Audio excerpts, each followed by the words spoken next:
لو انت بتحس ان خوفك على ولادك مش بيقل رغم ان انت بتعمل كل اللي عليك واخدت بالاسباب، فاحنا عايزين نعرف ليه الخوف ده مستمر معانا رغم ان احنا عاملين اللي علينا.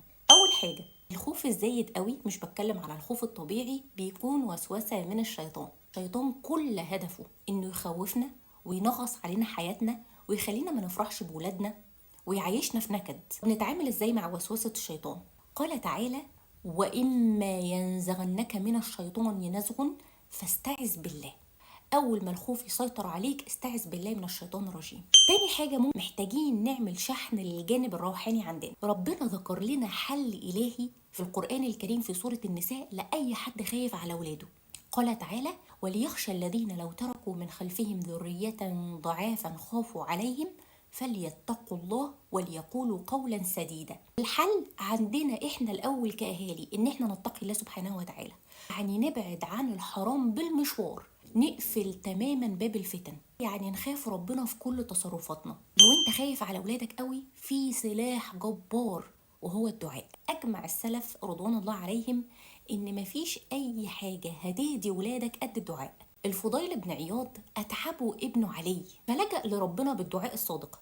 جرب كل حاجة معاه وما فلحتش. قال الفضيل: اللهم إني اجتهدت في تأديب ابني علي فلم أستطع فأدبه لي. وسبحان الله، ربنا سبحانه وتعالى استجاب لي وربنا من على ابنه علي بالهداية. وجد ان السلف قالوا ان علي كان بيتقي الله اكتر من ابوه رحمة الله عليه، وكان السلف بيستزيدوا في الطاعات والعبادات بنية صلاح ابنائهم. سعيد بن جبير بيقول: إني لأزيد في صلاتي من أجل ابني هذا. يطول في الصلاة علشان يدعي لابنه بالصلاح. ربنا سبحانه وتعالى قال لنا دعاء في القرآن الكريم على طول بنقوله: ربنا هب لنا من أزواجنا وذرياتنا قرة أعين واجعلنا للمتقين إماما. لو أنت لسه بتخاف قوي على ولادك، هل فعلا حسيت معنى الاستعانة وطلب الهداية من ربنا سبحانه وتعالى في سورة الفاتحة اللي بنقرأها 17 مرة في اليوم ده في الفروض بس، ولا بنكررها كده وخلاص؟ لما فعلا من قلبنا بنستعين بالله سبحانه وتعالى، ما بقى مستشعر في كل مرة وانا بقرأ الفاتحة: يا رب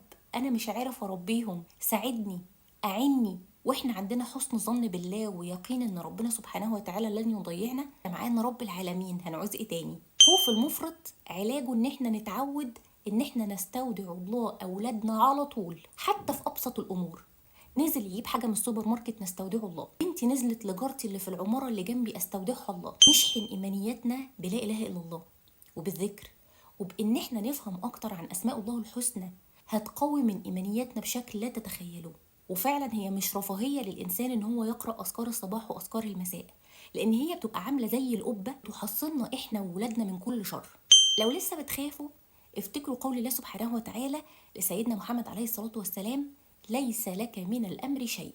احنا عملنا اللي علينا كأهالي، أخدنا بالأسباب، قوينا إيمانياتنا على قد ما نقدر، خلاص عملنا اللي علينا، ليس لنا من الأمر شيء. ربنا سبحانه وتعالى قالها لسيدنا محمد علشان يرتاح من عناء التفكير ويفوض أمره لصاحب التدابير: إنك لا تهدي من أحببت ولكن الله يهدي من يشاء. نكون متيقنين من جوانا بقول الرسول عليه الصلاة والسلام: واعلم أن الأمة لو اجتمعت على أن ينفعوك بشيء لم ينفعوك إلا بشيء قد كتبه الله لك، ولو اجتمعوا على أن يضروك بشيء لم يضروك إلا بشيء قد كتبه الله لك. لو بتخافوا على ولادكم قوي، تحروا مصدر كل قرش بيدخل بيتكم. ده نداء لكل أب: المال الحلال سبب في صلاح الذرية. علشان تسيطروا على خوفكم الزايد والمفرط على الولاد، تبعدوا عن أي شخصيات سوداوية في حياتكم. يكون عندهم حاجة اسمها catastrophic thinking، أفكارهم سوداوية، بيضخموا الأحداث، بيتوقعوا الأسوأ، بيخوفوا اللي حواليهم،